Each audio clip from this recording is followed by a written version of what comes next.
Welcome to your favourite YouTube channel Amit Sharma SBSR। और आज हमारी रिवाइज्ड वीडियो सीरीज की क्लास 10th की पॉलिनोमियल्स की दूसरी वीडियो है।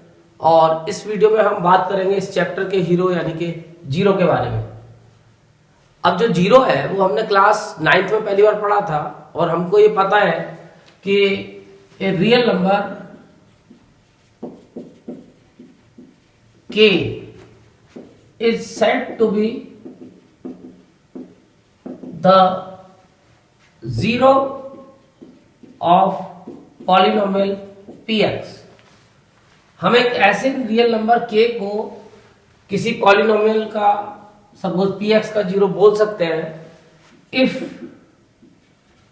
अगर p k इक्वल जीरो हो, यानी कि अगर हम उस रियल नंबर को उस वेरिएबल की जगह पुट करके और उस पॉलिनोमियल को सॉल्व करें और उसका आंसर जीरो आ जाए तो हम उस रियल नंबर को उस पॉलिनोमियल का जीरो बोल सकते हैं। जैसे फॉर एग्जांपल एक पॉलिनोमियल है px x माइनस 3। अब अगर मैं x की जगह 3 पुट करके सॉल्व करता हूं तो आंसर आता है zero. It means 3 is a zero of polynomial px। ये इस पॉलिनोमियल px का जीरो है। अब अगर हम इस कहानी को थोड़ा और आगे बढ़ाएं तो हमें जीरो समझ में आया था क्लास 9th में, और साथ में हमें ये भी समझ में आया था कि हम जीरो निकाल कैसे सकते हैं।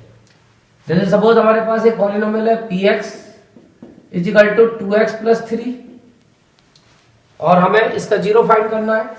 तो वहां हमने जो इसका तरीका सीखा था कि हम उस लीनियर इक्वेशन को, उस लीनियर पॉलिनोमियल को एक इक्वेशन में कन्वर्ट कर देते हैं, उसको हम जीरो के इक्वल मान के चलते हैं और इसको सॉल्व करके जो हमारा आंसर आता है, जैसे प्लस का हम ट्रांसपोज करेंगे -3 x इक्वल -3/2। तो उस लीनियर इक्वेशन का जो सॉल्यूशन होता है वही उस पॉलिनोमियल का जीरो कहलाता है। अब ये सब दोनों चीजें हमने क्लास 9th में पढ़ी थी। जीरो का वेरिफिकेशन भी हमने पढ़ा था। तो जीरो को वेरीफाई करने का तो यही तरीका है कि उस वैल्यू को, जो रियल नंबर तुम्हें चेक करना है कि पॉलिनोमियल का जीरो है या नहीं है, उसको वेरिएबल की जगह पुट करो और सॉल्व करो। अगर सॉल्व करने पे आंसर जीरो आया तो ठीक है, जीरो है। नहीं आया, अलावा जीरो के कुछ और होता है, इसका जीरो नहीं है।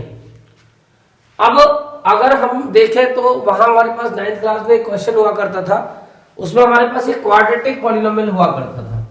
यानी ये तो लीनियर पॉलिनोमियल की बात चल रही है, अभी हमारे पास एक क्वाड्रेटिक पॉलिनोमियल होता था क्लास 9th में वेरिफिकेशन ऑफ द जीरोस में। जहां हमें जीरोस को वेरीफाई करना होता था वहां एक क्वाड्रेटिक पॉलिनोमियल का क्वेश्चन भी था। उसमें हमें एक क्वाड्रेटिक पॉलिनोमियल दे दिया, सपोज px इक्वल x² - 4 और इसके जीरोस हमने अगर निकाले तो हमने अगर 2 पुट करके देखा तो 2² - 4 यानी 4 - 4 0।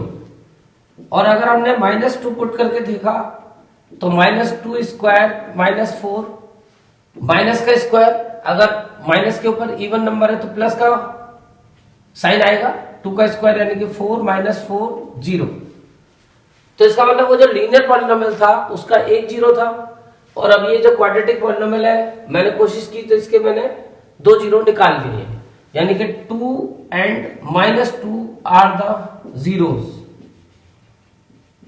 Of x² - 4। इस पॉलिनोमियल के ये 2 जीरो निकल आए। यानी जैसे जैसे डिग्री बढ़ रही है तो जीरोस भी बढ़ रहे हैं। अब कई बार से, जैसे मैं बात करूं, एक पॉलिनोमियल है मेरे पास x³ + 1। अगर मैं इसमें x की जगह -1 लगाता हूं और इसको सॉल्व करता हूं तो -1 का क्यूब + 1, माइनस के ऊपर अगर ऑड नंबर है तो साइन माइनस का रहता है, और 1 का क्यूब 1 + 1 0 आ गया। अब इसके बाकी के 2 जीरोस, अगर डिग्री बढ़ी है तो एक से ज्यादा जीरोस होने चाहिए, तो उनके लिए अगर हम कोशिश करते हैं तो हमें सोचने में थोड़ा डिफिकल्टी महसूस होती है। और जरूरी भी नहीं है कि बाकी जीरो इसके निकल सकते हैं या नहीं निकल सकते। तो कई बार से हम लोगों को एनसीईआरटी करने के बाद ये एक जनरल थीम बन जाती है कि किसी पॉलिनोमियल की जितनी डिग्री होती है उसके उतने जीरो होते हैं, और ये कॉन्सेप्ट रॉन्ग है, क्योंकि ये कॉन्सेप्ट हमारे लिए जो क्लियर होगा वो ग्राफिकल कॉन्सेप्ट से ही क्लियर होगा कि किसी पॉलिनोमियल की डिग्री का उसके जीरोस के साथ क्या रिलेशन है। तो आज हम इसी रिलेशन को समझेंगे कि किसी भी पॉलिनोमियल की डिग्री का और उसके जीरोस का क्या रिलेशन होता है, और इसके लिए हमें जाना पड़ेगा ज्योमेट्रिकली यानी कि ग्राफिकली। हम ग्राफ बना के ही इस चीज को ढंग से समझ सकते हैं और कॉन्सेप्ट को बहुत अच्छे से क्लियर किया जा सकता है। अगर हम सबसे पहले शुरुआत करते हैं अपने पुराने लीनियर पॉलिनोमियल से, कि अगर मेरे पास एक लीनियर पॉलिनोमियल है, सपोज मैं उसका नाम px बोल देता हूं, स्टैंडर्ड फॉर्म लीनियर पॉलिनोमियल की ax plus b where a is not equal to 0, a and b are constant but a is not equal to 0, क्योंकि फिर ये कांस्टेंट पॉलिनोमियल में कन्वर्ट हो जाएगा। अगर हमने a की वैल्यू 0 रख दी तो ये कांस्टेंट पॉलिनोमियल बन जाएगा। अब अगर हम इस लीनियर पॉलिनोमियल का ग्राफ बनाते हैं तो हमारी दो पॉसिबिलिटी बनती हैं। यहां एक सबसे पहली चीज तो तुम्हें समझनी पड़ेगी कि लीनियर पॉलिनोमियल का जो ग्राफ बनता है वो हमेशा एक स्ट्रेट लाइन बनती है। ग्राफ ऑफ लीनियर पॉलिनोमियल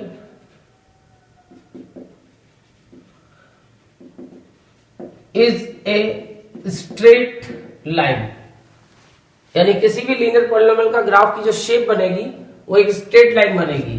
और अगर हम इस कार्टेशियन प्लेन में कोई स्ट्रेट लाइन ड्रॉ करते हैं तो उसकी दो पॉसिबिलिटी आती है। एक तो वो लाइन इस तरीके से हो सकती है जो एक्स एक्सिस को इंटरसेक्ट करेगी, और हो सकता है वाई एक्सिस को भी इंटरसेक्ट करेगी, और एक पोजीशन इसकी ऐसी भी हो सकती है कि जो स्ट्रेट लाइन आएगी वो पैरेलल टू एक्स एक्सिस या पैरेलल टू वाई एक्सिस भी आ सकती है। दो पॉसिबिलिटी हमारे पास बनती है। तो सपोज करो हमने ये पॉलिनोमियल px का ग्राफ बनाया, तो हमारी लीनियर पॉलिनोमियल की दो पॉसिबिलिटी बनी, या तो वो पैरेलल टू एक्स एक्सिस होगी या पैरेलल टू एक्स एक्सिस, या इंटरसेक्ट करेगी वो एक्स एक्सिस को। तो ये जो नंबर ऑफ इंटरसेक्टिंग पॉइंट है वो हमें काउंट करने होते हैं जीरोस के लिए, क्योंकि अगर हम इस पॉलिनोमियल को, जैसे एक मैंने लीनियर पॉलिनोमियल ले लिया x प्लस 3, अब मुझे इसका ग्राफ बनाना है। अब क्योंकि मैं इसको एक्स वाई प्लेन पे लेके चलूंगा तो मेरे को एक से दो वेरिएबल पे जाना पड़ेगा, तो मैं इस पूरे पॉलिनोमियल को लेट कर लूंगा दूसरा वेरिएबल y। अब ये एक इक्वेशन बन गई और हम इस इक्वेशन का ग्राफ बनाएंगे, क्योंकि लीनियर इक्वेशन है तो लीनियर इक्वेशन का ग्राफ हमेशा एक स्ट्रेट लाइन फॉर्म होता है। उसके लिए पहले हमें सॉल्यूशंस निकालने पड़ेंगे। सॉल्यूशन निकाल लेंगे, जैसे x की जगह हम 0 लगाते हैं,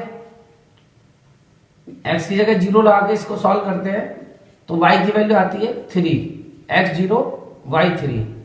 अगर x की वैल्यू 1 लगाते हैं तो y की वैल्यू 4 आती है, 2 लगाते हैं तो 5 आती है, तो बढ़ रही है वैल्यू। तो मैं माइनस में लगा देता हूं, -1 लगाते हैं तो 2 आती है, -2 लगाते हैं तो 1 आती है, और -3 लगाते हैं तो 0 आती है।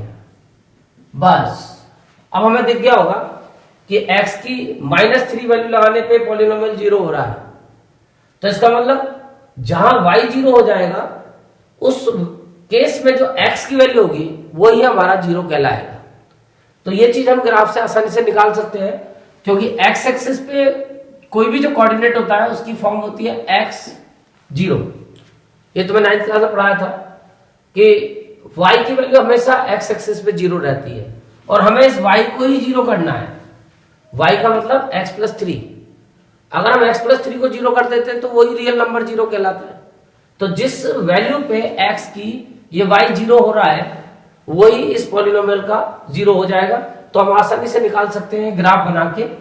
जब हम ग्राफ बनाएंगे तो इसके जो प्लॉट करेंगे 0 3, तो x 0 है, y 3 है, 1 2 3, ये पॉइंट होगा 0 3। फिर एक पॉइंट और प्लॉट कर लेते हैं 1 4, 3 के ऊपर जाएगा 1 4, और 2 5, ये इसके भी ऊपर जाएगा 2 5, और -1 2 यहां आएगा, और -2 1 ये और थोड़ा सा नीचे आएगा, और -3 0 यहां आएगा। तो अब तुम देखोगे जब इन सारे पॉइंट्स को मिलाते हैं तो एक स्ट्रेट लाइन फॉर्म हो जाती है, और वो स्ट्रेट लाइन इस एक्स एक्सिस को जो इंटरसेक्ट कर रही है वो -30 पे इंटरसेक्ट कर रही है। यानी x इजिकल टू -3 रखने पे हमारा ये पॉलिनोमियल y की वैल्यू 0 आ रही है। तो इसका मतलब जहां ही x एक्सिस को इंटरसेक्ट करेगी वहीं हमें 0 के बारे में पता चल जाएगा, और जितनी जगह करेगी अलग अलग पॉइंट पे, डिस्टिंक्ट पॉइंट पे, उतने हमें अलग अलग जीरोस भी पता चल जाएंगे। तो हम यह देखते हैं कि जो लीनियर इक्वेशन हमारी बनी ये एक्स एक्सिस को एक पॉइंट पे इंटरसेक्ट कर रही है, इसका मतलब इस पॉलिनोमियल का एक ही जीरो है, और किस पॉइंट पे कर रही है उस पॉइंट का कोऑर्डिनेट है -3 0, यानी x coordinate is the zero of polynomial. तो हमें इससे दोनों चीजें पता चल गई, और हम ये कह सकते हैं कि इस जो ग्राफ बना उसको अगर हम थोड़ा सा स्टडी करें तो अपने रिजल्ट तक हम पहुंच सकते हैं कि अगर हमारा जो ये ग्राफ बनता है लीनियर पॉलिनोमियल का वो एक स्ट्रेट लाइन बनती है, और नंबर ऑफ जीरोस बताने के लिए number of zeros are the intersecting points of the graph of polynomial px and x axis, px and x axis. यानी कि नंबर ऑफ जीरो का पता तो हमें सीधा सीधा चल जाता है कि उसके लिए हमें केवल इंटरसेक्टिंग पॉइंट्स काउंट करने होते हैं जहां उस पॉलिनोमियल का ग्राफ और x एक्सिस एक दूसरे को इंटरसेक्ट कर रहे हैं, उससे हम नंबर ऑफ जीरोस बता सकते हैं। और जीरो की वैल्यू अगर बतानी है, जीरोस जो होंगे are the x coordinates,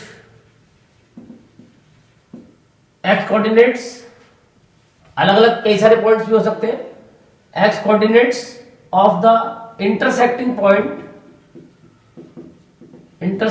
points, कई सारे पॉइंट्स अलग अलग हो सकते हैं, of graph of P x, उस पॉलिनोमियल का जो ग्राफ होगा उसका, और एक्स एक्सिस का। ये हमारा एक जनरल कॉन्सेप्ट निकल आया कि जीरोस के लिए हमें केवल एक्स कोऑर्डिनेट बताना होगा जहां पे कि वो ग्राफ एक्स एक्सिस को इंटरसेक्ट कर रहा है, तो उस इंटरसेक्टिंग पॉइंट का जो एक्स कोऑर्डिनेट होगा वही हमारे पॉलिनोमियल का जीरो होगा। तो हम आसानी से किसी भी पॉलिनोमियल के लिए, जरूरी नहीं कि लीनियर की बात चल रही है, ये क्वाड्रेटिक के लिए भी, क्यूबिक के लिए भी, हर जो पॉलिनोमियल का अगर हमें जीरो चेक करना है तो ये हर एक के लिए काम करेगी, जिससे हमें ग्राफ से दोनों इंफॉर्मेशन मिल जाएंगी कि नंबर ऑफ जीरोस कितने हैं और उनकी वैल्यूज क्या है। तो ये एग्जैक्ट तरीका है, और इस एग्जैक्ट तरीके से हम वहां अपना आंसर निकाल सकते हैं।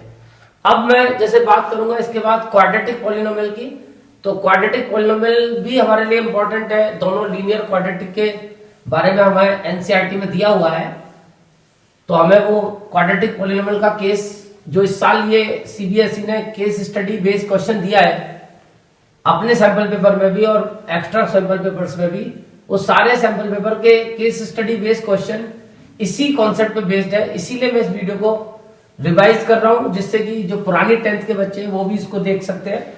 कुछ चीजें जो पिछली बार रह गई थी वो मैं इस बार ऐड कर दूंगा, पिछली वीडियो में जो कुछ छूट गया था वो सब हम इसमें ऐड कर देंगे। तो इसको नई पुरानी दोनों 10th को देखना है। यहां अगर मैं बात करूं क्वाड्रेटिक पॉलिनोमियल की, तो क्वाड्रेटिक पॉलिनोमियल की जो स्टैंडर्ड फॉर्म होती है, क्योंकि इसकी डिग्री 2 होती है, तो हाईएस्ट एक्सपोनेंटिंग टर्म 2 की होगी, एक x की टर्म होगी और एक कांस्टेंट, और इसमें भी a is not equal to 0, क्योंकि अगर a को हम 0 कर देंगे तो हाईएस्ट एक्सपोनेंटिंग टर्म ये 0 हो जाएगी और डिग्री चेंज हो जाएगी। तो ये जो क्वाड्रेटिक पॉलिनोमियल है, जब इसका हम ग्राफ बनाएंगे तो इसकी दो शेप पॉसिबल होती है। अगर हम इसका कोई भी ग्राफ बनाना चाहे तो इसकी दो शेप बनेगी। जैसे मान लो एक मैं पॉलिनोमियल ले लेता हूं x² - 9, ये क्वाड्रेटिक पॉलिनोमियल है। तो पहले तो मैं इसको लेट करता हूं y = x² - 9। अब मैं इसके सॉल्यूशंस निकालूंगा जैसे हम 9th क्लास में निकालते थे लीनियर इक्वेशन के, सेम वैसे ही सॉल्यूशंस निकलेंगे। पहले x को 0 कर देंगे तो y की वैल्यू -9 आ जाएगी। अगर x को 1 कर देंगे तो 1 - 9 - 8, 2 कर देंगे तो 2 स्क्वायर 4, 4 माइनस 9 माइनस 5, 3 कर देंगे तो 0, और 4 कर देंगे तो 4 स्क्वायर 16, 16 माइनस 9 7। तो अब वैल्यू बढ़ना शुरू हो गई, तो बढ़ रही है, तो फिर अब हम माइनस में भी रख सकते हैं। -1 रखेंगे तो -1 का स्क्वायर +1 हो जाएगा, यानी -8 ही रहेगा। अगर हम -2 रखेंगे तो -2 का स्क्वायर 4 हो जाएगा और -5 ही रहेगा। और अगर हम -3 रख देंगे तो फिर 0 आ जाएगा। तो ये हमें सॉल्यूशंस तब तक निकालने जब तक हमारी कोई शेप ना बन जाए। अब जब हम इसको प्लॉट करेंगे कार्टेशियन प्लेन पे, XY प्लेन पे, तो पहला पॉइंट 0 -9, 0 पे -9 है, तो नीचे की तरफ चलेंगे 1 2 3 4 5 6 7 8 और 9। तो ये पॉइंट हो गया 0 और -9। फिर हम दूसरा पॉइंट ले लेंगे 1 और -8। 1 प्लस का है, -8 थोड़ा सा ऊपर आएगा यहाँ, -8, 1 और -8।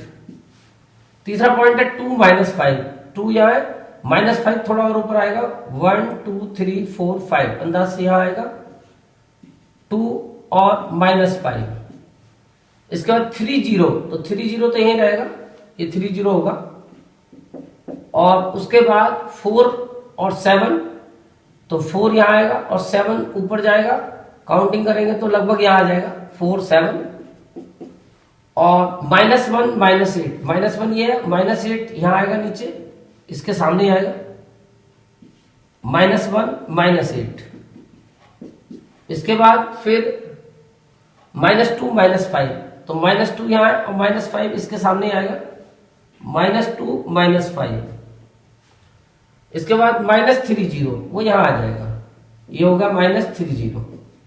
अब इनको जब हम ज्वाइन कराएंगे तो हमें एक शेप दिखेगी। जब हम इन पॉइंट्स को ज्वाइन कराएंगे तो कर्व बनेगा, और ये कर्व की जो शेप है वो एक यू टाइप का बन जाएगा। और ये तब तक हमें बनाने होता है जब तक कि हमारा वो शेप ना बन जाए। अब ये ऐसे चला जाएगा, तो ये यू की शेप बनी। अब इस यू के दो केस बनते हैं। एक तो जो यू बनता है वो ओपन अपवर्ड्स, और एक ओपन डाउनवर्ड्स। दो तरीके की शेप बनेगी। और यानी कि एक तो शेप हमारी ये बनी इस तरीके से, ये अपवर्ड ओपन होगा, और एक शेप हमारी ऐसे भी बन सकती है, ये डाउनवर्ड ओपन होगा, ओपन डाउनवर्ड ओपन अपवर्ड। और ये डिपेंड करता है, क्योंकि इसके ऊपर केस स्टडी बेस्ड क्वेश्चन में दिया हुआ है ये चीज, कि जो अपवर्ड ओपन होगा उसमें ए जो होगा यानी कि कोफिशिएंट ऑफ एक्स स्क्वायर, ये ग्रेटर देन 0 यानी पॉजिटिव होगा। और जो डाउनवर्ड ओपन होगा उसमें ये ए लेस देन 0 होगा, नेगेटिव। यानी कि अगर ये जो फर्स्ट टर्म है हमारी एक्स स्क्वायर वाली, अगर ये टर्म नेगेटिव है तो डाउनवर्ड ओपन बनेगा, और अगर ये पॉजिटिव है तो अपवर्ड ओपन बनेगा। अब आंसर इससे हमें तुरंत पता चल जाएंगे, इसके 2 0 हैं, क्योंकि x की वैल्यू -3 रखने पे y 0 आ रहा है और x की वैल्यू 3 रखने पे y 0 आ रहा है, तो इसके नंबर ऑफ जीरोस तो 2 हो गए। एक चीज तो हमें ये पता चली। अब एक वो जीरोस की वैल्यू क्या होगी, तो जिन x की वैल्यू पे y 0 आ रहा है वही हमारे आंसर होंगे। तो फर्स्ट जीरो जो होगा इसका, फर्स्ट जीरो 3 और सेकंड जीरो जो हमारा होगा वो होगा -3। तो हमें जीरो भी पता चल गए और नंबर ऑफ जीरोस भी। और ये जो शेप बनती है यू शेप, इसको बोलते हैं हम पैराबोला। ये पैराबोलास है, और पैराबोलास एक जो शेप है वो हम अभी क्लास 11th में इसके बारे में डिटेल में पढ़ेंगे।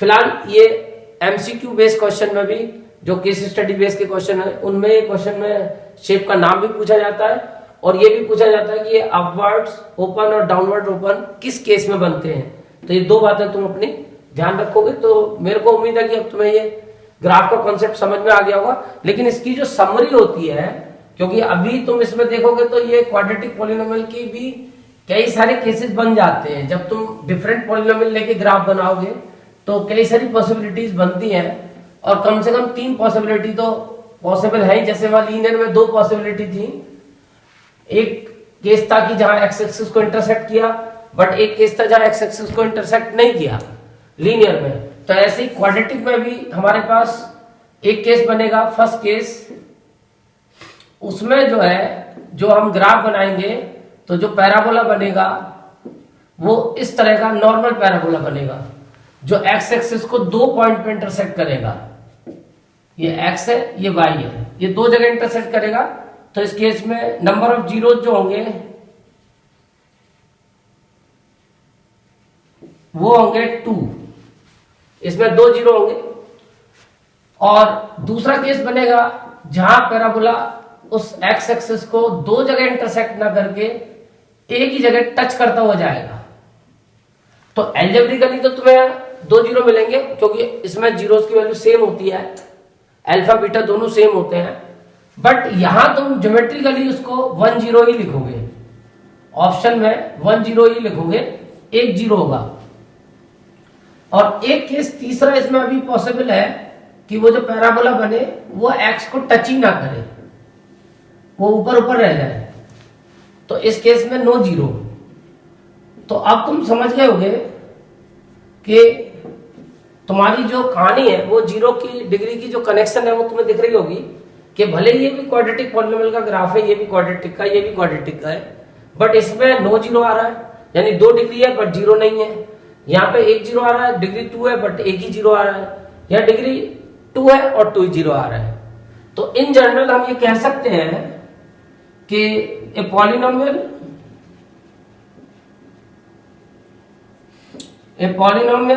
Of degree n has at most n zeros। इस बात को तुम अपने दिमाग में फिट करोगे, यानी कि तुम्हें जो पढ़ना है वो ये नहीं पढ़ना कि जितनी डिग्री उतने जीरो। हमें डिग्री से जीरोस का जो रिलेशन बनता है वो केवल ये पता चलता है कि इसके मैक्सिमम जीरोस कितने हो सकते हैं।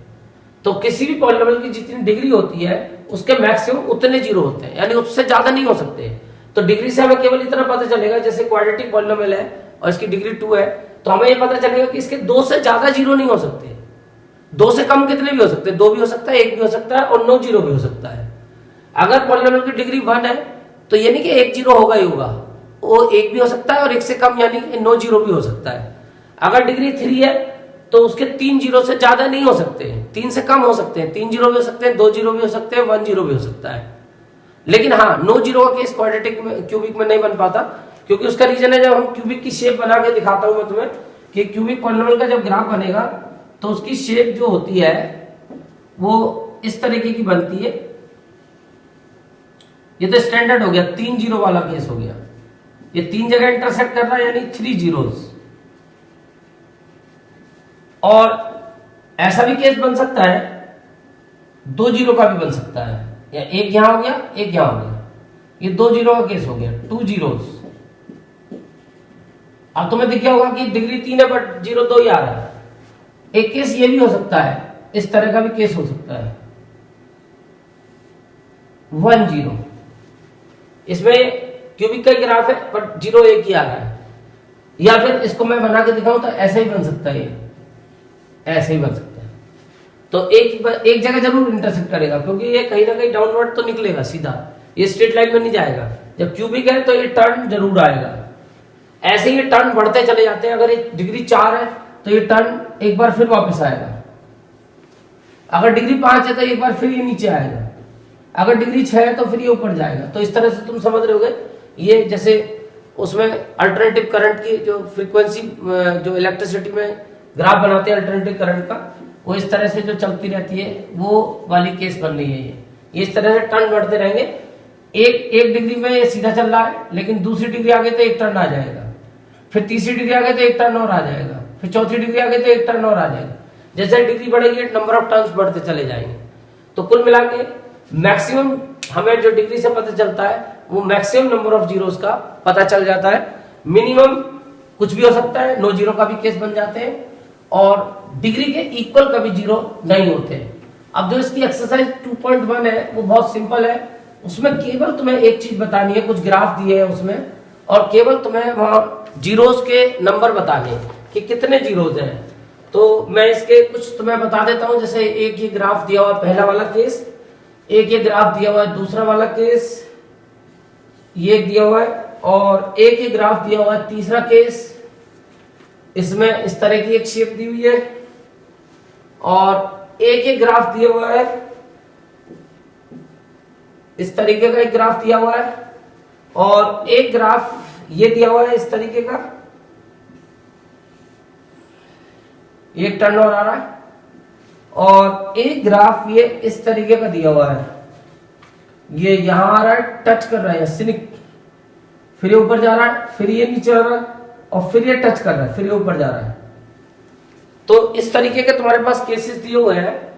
तो इस केस में क्योंकि ये एक्स एक्सिस के पैरेलल है, क्योंकि सारे ग्राफ पी एक्स के हैं, ये ध्यान रखना, पी एक्स के ग्राफ है सारे, तो इस केस में नो जीरो, कोई जीरो नहीं है, ये लीनियर पॉलिनोमियल का ग्राफ है, और ये एक्स एक्सिस के पैरेलल आ रहा है, इसलिए नो जीरो, एक्स एक्सिस से पैरेलल है, नो जीरो। यहां पे ये एक्स एक्सिस को इंटरसेक्ट कर रहा है एक पॉइंट पे, ये क्यूबिक का ग्राफ है, ये एक पॉइंट पे इंटरसेक्ट कर रहा है इसको, ये देख रहे हो, एक टर्न तो ये आ रहा है, फिर एक टर्न नहीं जा रहा है, ये क्यूबिक का ग्राफ है, लेकिन आंसर है 1 0। और इस वाले केस में ये एक्स एक्सिस को जो इंटरसेक्ट कर रहा है 1 2 और 3, ये भी क्यूबिक का ग्राफ है, इसमें 3 जीरो है, 3 जीरोस। और इस वाले केस में क्वाड्रेटिक पॉलिनोमियल का ग्राफ है, ये एक्स एक्सिस को 2 पॉइंट पे इंटरसेक्ट कर रहा है, 2 जीरोस। और इस केस में ये एक्स एक्सिस है, ये वाई एक्सिस है, एक तो यहां जीरो हुआ, एक यहां हुआ 2, एक यहां हुआ 3, एक यहां हुआ 4, बाई क्वाड्रेटिक 4 जीरोस, 4 जीरोस। और इस वाले केस में 1 2 3 जीरोस, बट ये ग्राफ जो है ये एक टर्न हो रहा है, तो डिग्री 2 हो गई, 3 हो गई, 4 हो गई, 5 हो गई। अगर ये नीचे आता तो 2 जीरो यहां मिलते, और नीचे आता 2 यहां मिलते, 4 और एक ये था 5 जीरो मिल जाते तुम्हें, बट यहां पे केवल 1 2 3 जीरोस है, इसका आंसर होगा 3 जीरोस। तो मुझे उम्मीद है कि अब तुम्हारा ग्राफ का कॉन्सेप्ट क्लियर हो गया होगा, और ये केस स्टडी बेस्ड क्वेश्चन में तुम्हारी हेल्प करने वाला है, और इस बार के बेसिक या स्टैंडर्ड के पेपर में ये जरूर आएगा, और हमें इस कॉन्सेप्ट को बहुत ढंग से तैयार करना है। Thank you.